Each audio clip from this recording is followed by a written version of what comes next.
Cardinals. Russ looks, gonna let it fly. Touchdown, Seahawks! And he keeps it himself, jukes the defender, and scores! Any given Sunday, Thursday, I love to play the game. We're going to get to play against each other for many years, and it's going to always be a lot of battles. Welcome to NFL Live, presented by KFC. Oh, this one's going to be good tonight. Cardinals, Seahawks in Seattle just hours away. We're here to get you ready for all of it and more. Dan Orlovsky, give me a matchup to watch tonight. One-on-one. I want to watch DK Metcalf versus Patrick Peterson. DK Metcalf coming off that 2-catch for 28-yard performance last week. Patrick Peterson coming off an interception himself. I want to see who wins that battle. DK Metcalf's got to answer. He's got to answer last week's shutout from Jalen Ramsey. I want to watch these one-and-ones compete against each other tonight. I hear you, Dan. I hear you loud and clear, big dog. I'm going to follow you up and say this. Hey, you got to remember, Jamal Adams was not there the first time around when they played the Cardinals, and neither was Carlos Dunlap. Dunlap could bring part of those 85 sacks that he has in his career to the party tonight, and Seattle can win the football game. Otherwise, they're going to get blew out the building. Ooh. Speaking of Jamal Adams, Key, I'm looking for his matchup against Kyler Murray. If I might take y'all back to the first game, Budda Baker played a huge role in the success that the Arizona Cardinals had. I want to see if Jamal Adams for the Seattle defense can have that type of impact against Kyler Murray and this offense for Arizona tonight. All right, Marcus, there are major running back questions for Seattle. Chris Carson is listed as questionable. I'm told he's unlikely to play, which would mean that Carlos Hyde, Alex Collins, DJ Dallas would have to carry the load for Seattle tonight, which looks like it will be without Chris Carson. Welcome to NFL Live, everyone. Week 11 begins tonight, as we said, and stay tuned for our game picks. We're going to pick that Cardinals-Seahawks game that's coming your way, as well as one person here saying the Patriots are making the playoffs and everybody else disagreeing. Keyshawn Johnson's right there, Dan Orlovsky here. You saw Marcus Spears and Adam Schefter. Let's get right to it and get your popcorn ready for this one, Week 11. We've got the Chiefs and the Raiders on Sunday night. And remember, Vegas handed Kansas City its only blemish in 2020 back in Week 5. Remember, the Raiders defense got after Patrick Mahomes, pressuring him 29 times. That's tied for the most QB pressures in any single game so far in 2020. Offensively, Derek Carr went 4 of 5 with 2 touchdowns on passes, 25 yards downfield. Carr 6 of 18 with 1 TD on such passes in all other games this year. But FPI gives the Chiefs an edge Sunday with a 76% chance to win. The Raiders haven't swept the Chiefs in the regular season since 2012. Marcus, we always talk about stopping this Chiefs offense, but you think the key to win is on the other side of the ball. Why? Yeah, you don't stop this Chiefs offense. That's the reality, Els. You have to outscore them. You have to outduel them with explosive plays. And look, in the first meeting with the Las Vegas Raiders, the Raiders hit 7 plays of 20-plus more yards, and 3 or 4 of them went for touchdowns. That's how you beat the Kansas City Chiefs. You take advantage of Spagnuolo and the blitz and one-on-one with Ruggs, who's a burner. You find those matchups with Waller on the second level, the tight end, and you make guys make one-on-one plays. And that's what the success was for the Las Vegas Raiders and John Gruden. Listen, for all intents and purposes, the Kansas City Chiefs scored 32 points, didn't play bad, went into halftime with a lead. So the resilience of this Las Vegas offense, with John Gruden continuing to mash the gas and score points, and then at the end of the game be able to milk the clock and not get a ball back to Patrick Mahomes. That's what you have to do, offensively be explosive. You're right, Marcus. You got to push the football down the field, and you know this as well as anybody, Dan, having been on the offensive side of the ball playing quarterback. The game plan's not going to change. Right. You beat them the first time around with the game plan. Why would you change it? Yes, you'll have different wrinkles in there, some plays that you've seen other opponents hit against them. You'll add to that list. But for the most part, John Gruden's going to run the football. He's going to dink and dunk when he needs to, and he's going to take his shot downfield with Henry Ruggs as well as Aguilar, as well as the tight end Waller. That's what you do. You're not going to all of a sudden decided, okay, well, this is what we're going to do because they know what we did to them last week. Yeah. Doesn't work like that in the National Football League. Yeah, the Chiefs are the one team in the NFL that there is a very specific formula on how to beat them. One, you got to be explosive on offense. You have to do that. That's what Marcus talked about with those 7 plus 20-yard plays.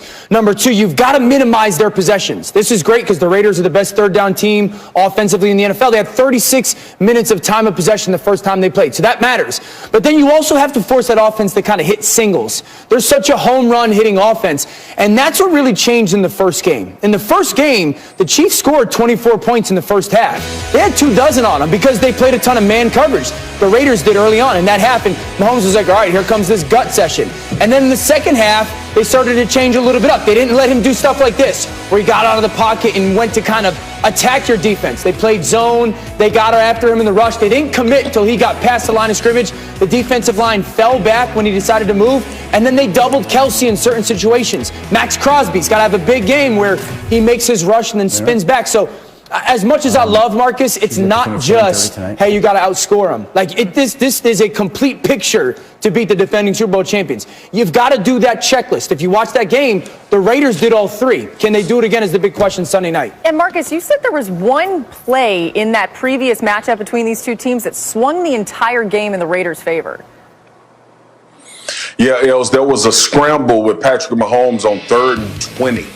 All right, and this is what he does. And the Kansas City Chiefs usually make this play. This is just a drop by the tight end, which could have ended up in a touchdown, and more than likely would have for this Kansas City Chiefs team. So these are the type of things. Look, Dan, Key, and we all make great points about how you beat the Kansas City Chiefs. The reality is you need a little help from them as well. Like, that's how good this football team is. Like, you need them to have a mistake. You need Patrick Mahomes to throw in the triple coverage and Jeff Heath pick the ball off. You need those type of plays in order to beat this team, and more so to keep them from being on schedule. They had to go to throwing the football because the Raiders were being explosive and couldn't use Elaire out of the backfield. Yeah, and one thing that's important to remember, too, is that Andy Reid's team's always strong off the bye week. In fact, he's 18-3 coming off the bye in his career. Adam, the Raiders put 7 more players in the COVID-19 reserve list yesterday. What's the latest on this today? Well, Lord, they'll remain there, and as long as they test negative, they'll be activated and eligible to play in Sunday's night game. But you see the names right there.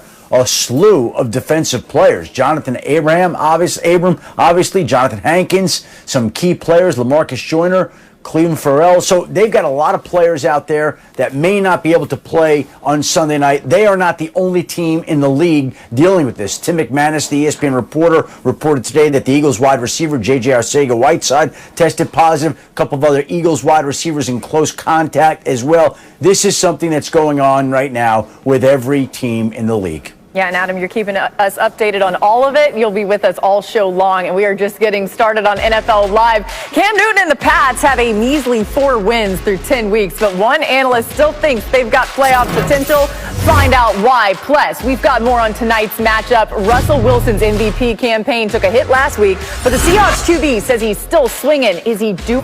They'll definitely be talking about this one. The Ravens getting their shot at revenge after the Titans knocked them out of the playoffs last year. And Adam, let's begin with some injuries on the Ravens D-line. What can you tell us about the latest? Well, Laura, so far this week, Calais Campbell and Brandon Williams have not practiced, which looks like they will not be available for Sunday's game against Tennessee. That would be a blow to Baltimore's defensive line. The offensive line already is missing talent. Now the defensive line as well. A lot of injuries in Baltimore, Laura. Yeah, and for me, that's a huge issue, Shefty, because, look, Calais Campbell and Brandon Williams are 2 stalwarts in the interior of this defensive line, and the New England Patriots rushed for 172. They gave up 5.5 yards a carry, and then to Burkhead, they gave up 5.2 yards a carry. They have to figure out how to get that fixed ASAP in order to win this game.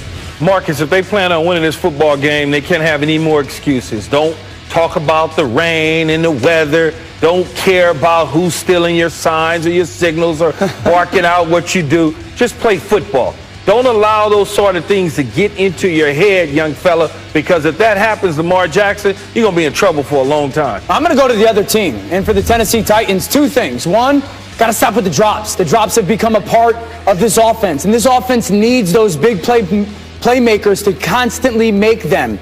And so when Ryan Tannehill delivers that ball, A.J. Brown, Davis, the tight ends, Jonnu Smith, make those catches. And then also, let's get back to creating some big plays in this passing game. They're going to be needed this weekend against Baltimore. Yeah, both the Titans and the Ravens enter this week's game struggling offensively, ranking in the bottom of the league in QBR and scoring offense since Week 7. Kind of shocking considering how they started the season. ESPN's Football Power Index favors Baltimore, giving them a 68% chance to win.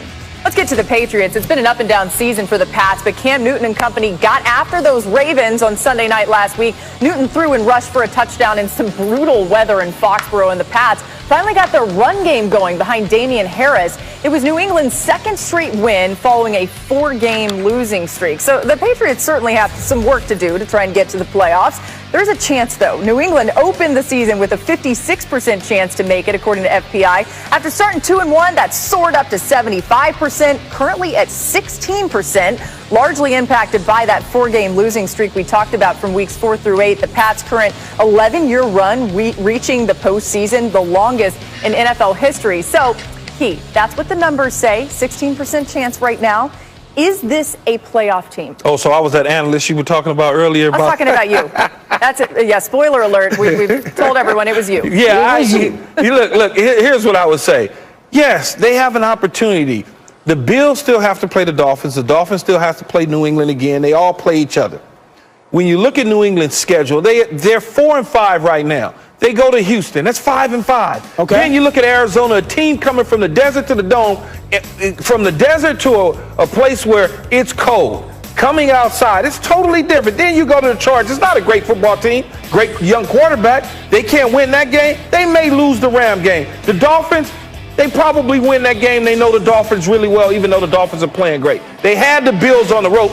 Then they got the Jets. Outside of that, you can't tell me they can't win a number of those games and put themselves in playoff contention. Dan, really fast. They FPI right there was saying 50% or better for, 6 of those? Look right.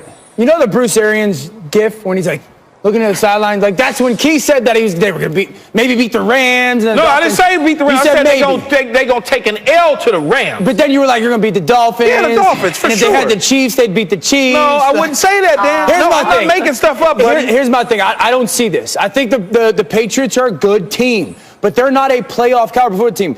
One, don't get caught up in that Ravens game too much. This was, no pun intended, the perfect storm. They're playing against a team that's been struggling offensively in Baltimore. They're playing against in atrocious weather, and 2 starting defensive tackles were out of the football game. So yes, if New England gets to play against that every week, where the offense is bad, 2 defensive tackles are out of that game to help the run, then I could see them getting to 7 or 8 wins. I can't wait to see you week 15. You're sitting here looking crazy. I was the person in the preseason who told them they weren't going to be any good either. Listen, I'm just we'll telling all be you. here. And here's my thing: see each other. What about New England offensively? Do you think they're doing really well outside of 21 run with the fullback on the field? They're doing that well. They've winning football games 2 in a row. They should have had 3 in a row. If Cam doesn't fumble, it's probably 3 in a row. But I don't care about statistics. I care about the W's at the end of the day. Yeah, but for you to say they should have had 3 in a row, I could very easily say they should have lost the Jets. No, you could. You could say that. Right. But it didn't happen, is all I'm saying. Sure. So, Marcus, either way, it is a game of inches most of the time. What do you think about the Patriots?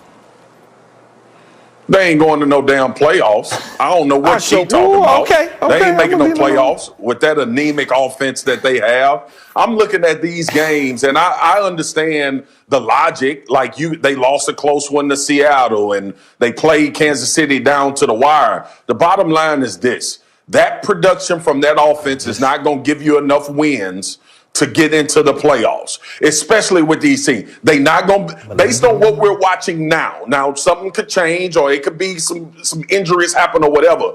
Based on what we're watching now, they not beating the Bills and they not beating Miami. That's number 1. So that's their division. They can take them off the board. The Rams are out there. And might I add, Don't sleep this weekend on the Houston Texans. Preach. Don't think that that's just going to be a layup for this football team, especially we've seen some of the deficiencies that they have defensively with Deshaun Watson walking in. I don't believe it. Like, Key, I'm with you. You believe it. That's your thing. You stand on it.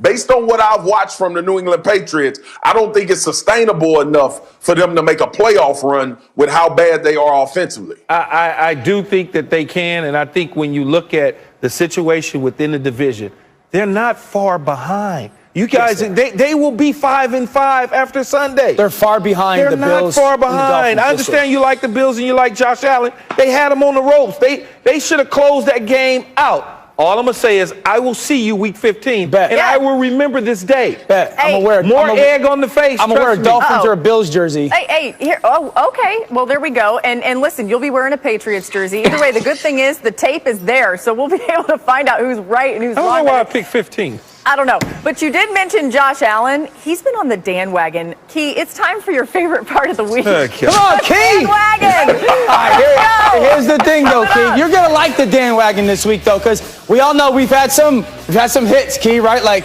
you talked about Herbert pre-haircut. That's a good thing. Someone balled out the other night on Monday Night Football. Last week we put McLaurin. I'm not going to give away who we're going to put up this week. Maybe I'll put them on my face, right? I'm not going to give away who we're going to put it on this week. I'll only say this, Key. You're going to like it because we're going to something a little bit more of a warm weather climate, okay? I know you don't like the cold in Connecticut right now. My skin hurts me. The bandwagon's going to go to the warm weather. Tom Brady. Tom Brady. Turnovers. I have to be better. Snap to Wilson, quick throw over the middle, picked off! Ill-advised pass by Russ. Ball's out. They script it. Wilson turns it over. These are mistakes that veterans should not be making. Wilson throws to his right. Intercepted. We just have to tighten up some things. We'll be back stronger. We'll be better. It's been a tale of two seasons for Russell Wilson. He led the NFL with 19 touchdown passes and just 3 turnovers, as well as an 83 QBR in the first 6 weeks. In the last 4 games, though, Wilson's QBR has dropped off by 17 points with a league-high 10 turnovers. It's also the most turnovers Russ has had in a 4-game span in his NFL career. He said this week, none of that will change his mindset. I think Vince Lombardi said something about that one time. I think he talked about just, the man who's on top of the mountain didn't just get there, and the guys that can keep getting up and keep swinging, those are the players and those are the teams that keep overcoming. And what I do know about myself, I'm an overcomer. I'm a guy that just, I've been doubted before, one thing about me is, I'm going to keep swinging like I told you guys. So Russ is going to keep swinging. One thing to note, there's a very high chance of rain here around kickoff, about 50 degrees. So you wonder about the turnovers in that scenario. But back to Russ's mindset, Dan. Do you understand where he's at right now? Yeah, I've been in this situation as the backup quarterback with 2 guys in the NFL. Matt Schaub was one, and then Matthew Stafford was another, where these guys would play such good football, and we would lose 41-38 or 38-35, and they'd be balling out of their minds. And then they'd get into this thought process, because everyone's got to remember, these guys are hyper competitive. Russell Wilson is still he talked about it himself, like the doubted guy, that 3rd-round pick. And so they start to think, okay, the only way for our football team to win, because that's all they care about. That's all Russell Wilson wants to do is go win the game. The only way to do that is to try and go, be Superman, right? Score as many points as you can, because that's the only opportunity. You just scored 38 and lost. And I'd sit on the bus all the time with Matthew Stafford, and I'd just look at him, and he'd be like, I played so great, but -2 plays, and we end up losing the game because of those 2 uncharacteristic decisions where you go, why did you do that? And then you realize, he's doing that because he thinks that's the only chance that they have to win the football game. And having those conversations week after week, there was 2 things that I would always try to drill home to him. I'd always tell him, listen, Matthew, you can't play, no matter what you think, you can't play linebacker, and you can't play safety, and you can't play cornerback. You just got to play quarter. And I'd always finish it with this. The best version of yourself is when you were singularly focused on leading our football team rather than carrying our football team. And I think that's where Russell needs to get back to. Just lead and play the best quarterback you can. Dan, you make a great point with that, man, but I'm going to go to the opposite side of that conversation, being in those shoes. How about everybody else on this team lift Russ? How about everybody else step up a little bit more and not let it fall all on their shoulders to make plays? And I'm not saying that other guys aren't playing well. That's not my point. But your quarterback is pressing because he's worried about a defense that's giving up a lot of yards. That's the reality of it. Like, we haven't seen Russ turn the football over at this rate in his career, let alone being in games with opportunities to win them and making poor decisions. That's a reflection on everybody else. We talk about this team game. We talk about making plays and doing the things that we need to do in order to win as a team. We lauding right now the Miami Dolphins because they're winning in all phases of the game. Each unit is lifting up each unit. We looked at Jimmy Garoppolo threw 8 passes last year in the NFC Championship, and the San Francisco 49ers run game and defense lifted that team and made them better than what they were. So it's a challenge to the guys across the ball from Russell Wilson on his team. Yeah. Go make plays. Give your quarterback some more possessions. You lift up your level of play so he doesn't have to carry instead of lead. Yeah, and maybe a challenge, too, to his offensive weapons. One of those guys, DK Metcalf, a couple weeks ago, Key, we're talking about this guy's rise to be #1 receiver. We're trying to convince you to put him in your top 5 receivers all time. We kind of got you there. What happened against the Rams last week? I shouldn't have listened to y'all, though. I know, if anything I know the damn receiver position. And I shouldn't have listened to Marcus and Dan, and I did. I just shouldn't have. But when you look at it, it's just not Ramsey. You got to go back to the Bills game as well. Yeah, Chief touchdown at the end. Ramsey shuts down everybody pretty much in the National Football League. But single coverage. If you're supposed to be that guy, you've got to beat single coverage. In 3 games in his career, DK Metcalf against the Arizona Cardinals, 3 catches, 28 yards. You can't be the guy doing that. But I was forced to put him in there with Michael Thomas, Julio Jones, DeAndre Hopkins, and I know better. I knew I should have waited. I knew I should have waited. Not that he's bad, he's just not there yet.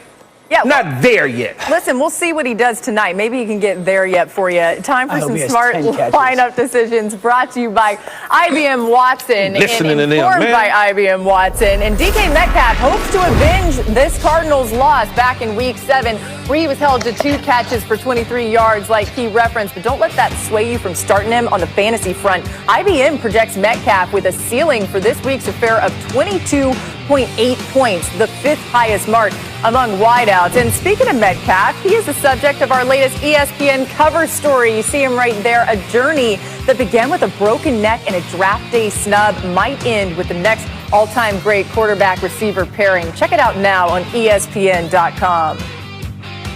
All right, this week, we got to find out who's going to be on the Dan wagon. Go ahead, Dan. Going Justin Jefferson. Great thing about Justin Jefferson is he can also dance. He's got great moves. I've done it on the show. I know. We've had Herbert, we've had Gronk, we've had Key's favorite player, Josh Allen. He loves the Dan wagon. Derek Carr has earned the right to get on the Dan wagon. Toot toot, Dan wagon. Next on NFL Live. All right, it's time, Dan, for the Dan wagon. What do we got? Who's on it this week? Who's on it this week? I'm looking for him. Oh, no. They didn't give me my face. Oh, no. Oh, wait. Did you do this? Listen, where's the camera? Okay, listen, I told you, Key, we were going to go down south to something warm weather. Tua, come on the Dan wagon. I know I had a little bit of doubt, like, are you really ready to play? 2 things that I'd love to see you do. You know exactly where the ball needs to go, right? A little pump fake on that bootleg. Get the ball. How about that ridiculous play? Terrible snap. Don't worry. I'll get it. Instincts, reactions. Throw up that one-on-one ball in the fade. How about this? Play action, stare one side, get the ball out quickly as my back foot gets out. I love that. That's what we saw at Alabama. This is called getting your hips flipped one side to the other. Little RPO action. 2 things that have stood out for me with Tua that has gotten him, on that, I don't know what that was, but on the Dan wagon, hopping on the wagon, getting the ball out in about 2.5 seconds, right? That's one of the fastest in the NFL. That's helping your offensive line. And 2, they've gotten to the red zone with him 10 times, 8 touchdowns. 8 out of 10 trips in the red zone have become touchdowns. That is a ridiculous pace. If you could be like 60, 70%, you got a great offense. So, Tua, I don't have your face. They didn't give me the face, but what we do have is a giant dolphin. Tua, welcome to the wagon. Now, maybe it's like a jet ski this week because we're in the water. I'm going to jump on it. Can we get that? Can we get the vertical? Yeah, I'm going to get on there. Okay, wait 1 second. I'm in the Dan wagon, and we should note that Tua is listed with a foot injury. The Dolphins on the Dolphins. Now you guys tell me. There you go. But he did fully participate in practice on Wednesday. He's expected to play, so don't worry. Dolphins fans, stop yelling at me. Tua's on the Dan wagon. We're done here. All right, speaking of quarterbacks, let's get Adam Schefter back in for some quick reads on some other signal callers. Adam, what do we know about Teddy Bridgewater's health?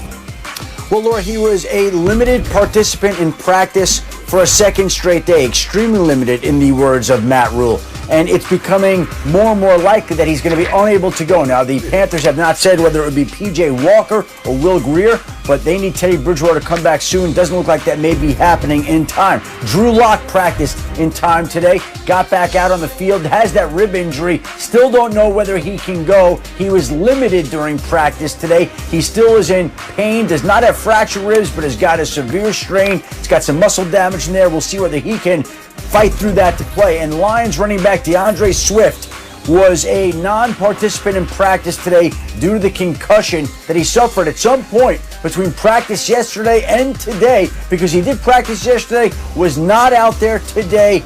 That's not a good sign for his availability on Sunday. And the Green Bay Packers were without Devontae Adams during practice today. He is dealing with an ankle injury that had him limited on Wednesday, did not practice at all today, so he's going the opposite direction right now. Not a good sign for his availability on Sunday. And the New Orleans Saints, who already are without Drew Brees, were without Alvin Kamara during practice today due to a foot injury. No practice for him on a Thursday.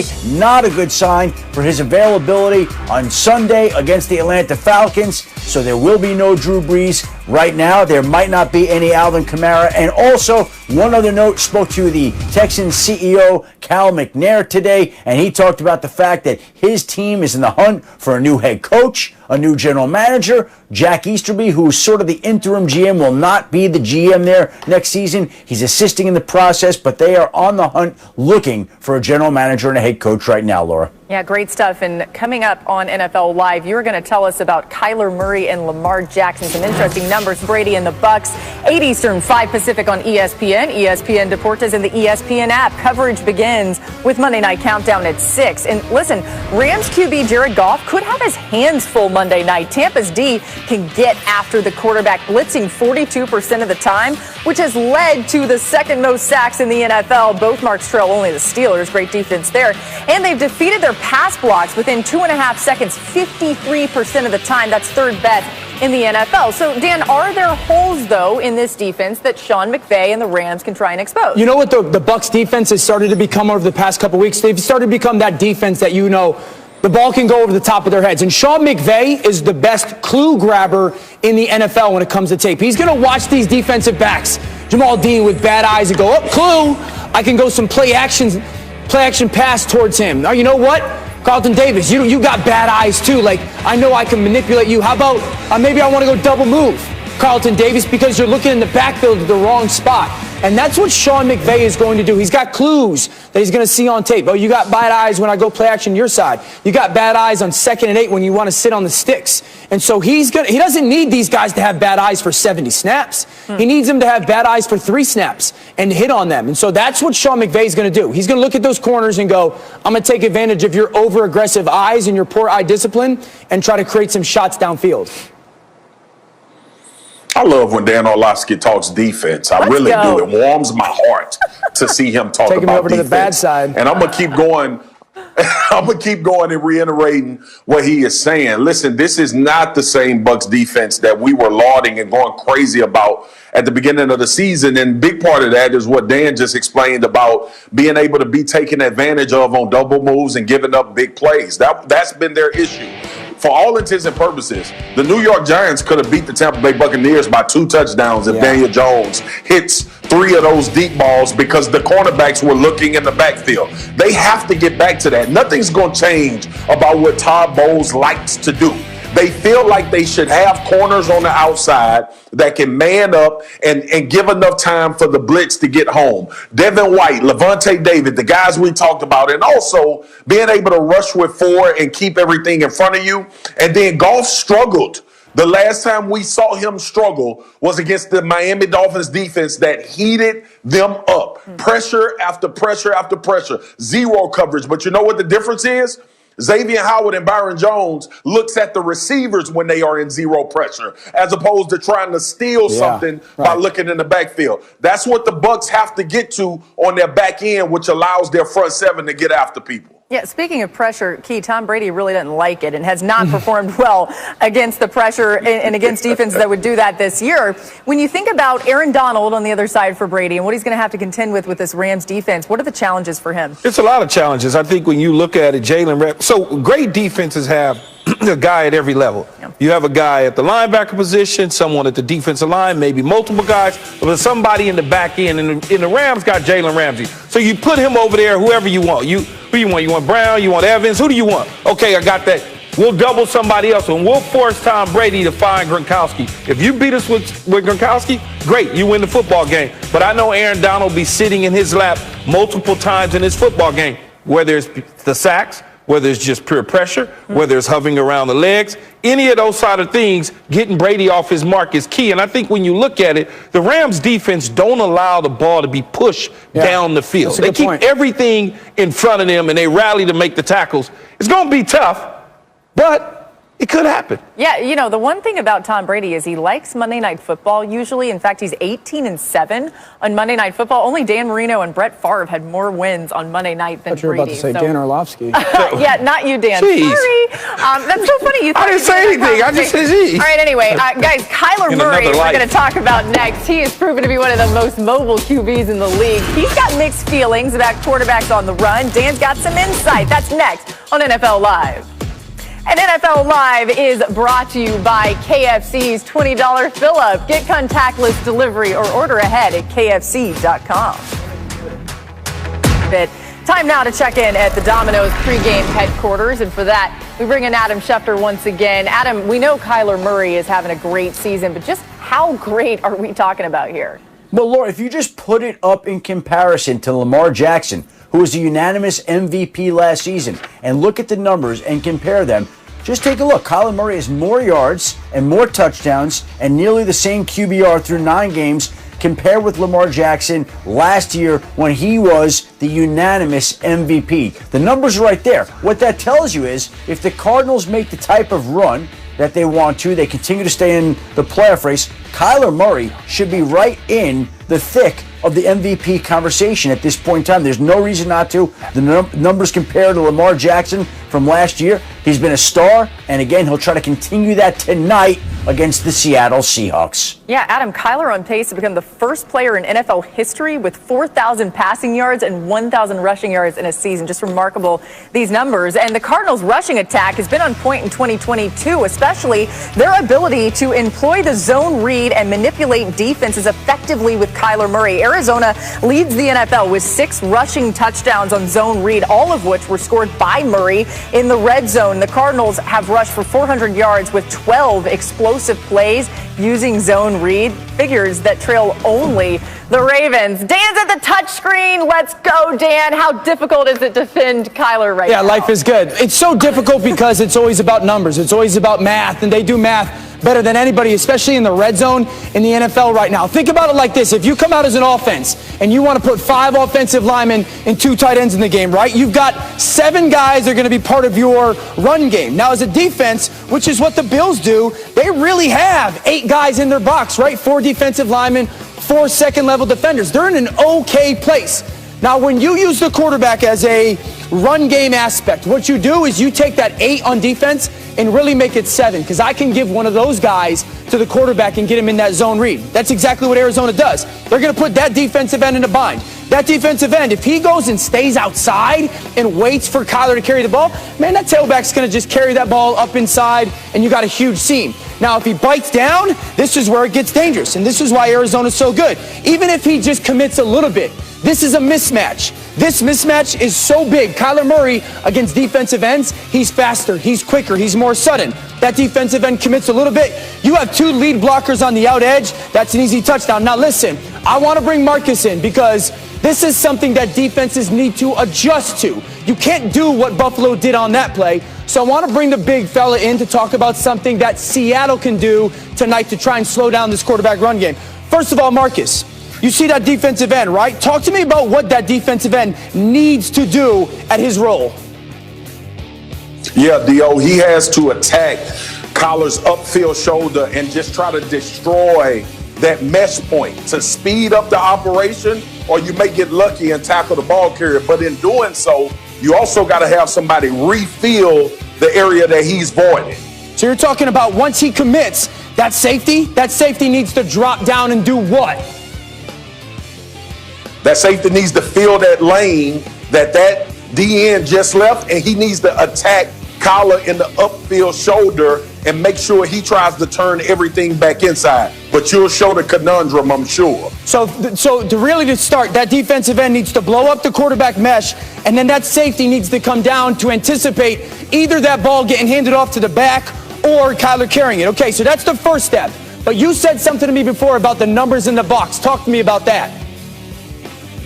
Yeah, you look at this formation, right, and you see that the Arizona Cardinals, in my view, has everything set the strength to the left of their formation. Okay. You have to bump those linebackers over to regain leverage, to get enough people in the box so you're not one man short when they win and if they decide to run this RPO. So you're saying, because like this backside safety right here on the play that we showed originally when it was the touchdown, he didn't even do anything. Like, he was back here kind of wasting. You're saying kick everybody towards the strength of that formation and really truly commit your 8 numbers in the box. Is that what you're saying? Absolutely. Use him. Use him not only to change the blocking leverage for the offensive line, but also cut back, if he has the responsibility of getting cut back as well. Now, I would say this. The only thing that happens when you commit these numbers in the box like that is you're exposed in coverage, right? You got one-on-one down here with this corner. That's why you need to play what I love to call an invert coverage. That corner, he really needs to go kind of play like half field. He's got to play half field. And then that safety, that Marcus, that safety that you talked about, he needs to what? He needs to respect the run, but also then drop out under the coverage and play kind of that cover 2 corner that we know, right? Absolutely. Take that quick throw away and also be ready for anything that's coming out backside pass as well, D.O. I love it. Listen, this is easy for me to get on the iPad and to drop and whatnot. I'll tell you this story. So I sent that play to a buddy of mine named John Hooley, really good defensive mind as a coach. And I sent him a text message that said, what would you do in this play? And he sent me back Kyler with a question mark. And I said, yeah. And he said, call timeout. So that sounds good, but it's really difficult. Yeah. Hey, listen, Key's trying to call timeout on this whole thing because, Key, when it comes to running quarterbacks, what did you feel about them when you played with them? I did not like them. Yeah. I don't like running quarterbacks. I play receiver. I need a pencil neck like Dan that can't run away from his own shadow. That's what I need. I don't need Kyler Murray, Lamar Jackson. They're good at what they do. There's no question about it. But I want somebody who's going to deliver me the football. Now, when they pull it down and they run, you still got to stay alive as a wide receiver because it's extremely important to keep working for that quarterback because you don't know if he's going to pull up and throw. That's the bind that you're in at the receiver position. I used to hate it, though, Laura. I'm running a route and the dude pull it down and run. I'm like, you didn't even give me a chance to break out of my route. You'd be like, did you see my great route I just ran? And then you didn't even do anything. Hey, he did throw a nice ball to DeAndre Hopkins the other day. Here I thought Key was a team guy. You know, like I thought Key was a team guy. I'm a block for you. No, I'm a block for you and everything. Hey. But I know damn well you better stop running and deliver the football, man. That's why they paying me. It depends on the day for whether Key's a team guy or not. Time for one more thing before we go, and that's our game picks. We're totally split on this. Dan, you first. Who are you taking tonight? I'm going with the Cardinals, mainly because I don't believe in that Seattle defense. That Seattle defense has undisciplined eyes on their back end. They don't communicate well. There's too many opportunities for the ball to go over their head or create chunk passes, and they're not great at stopping the run. I believe in this Cardinals offense a lot more than I believe in this Seattle defense. I'll take Arizona. Yeah, call me old-fashioned, but I'm going to take Russ to come back strong and get this big fella involved early and often in this game. If you remember DK Metcalf, all of the games that he's left his imprint on, the Seattle Seahawks have walked away with a win. Get him involved early and often. And Russ, even if somebody is close to him, throw the damn ball up in the air. This is easy for me. I'm taking Seattle. They're at home despite not really having the 12th man in the stands, but they'll get a little bit of showers, a little bit of rain. Plus, when you think about it, Jamal Adams along with Dunlop, they're in this mix right now.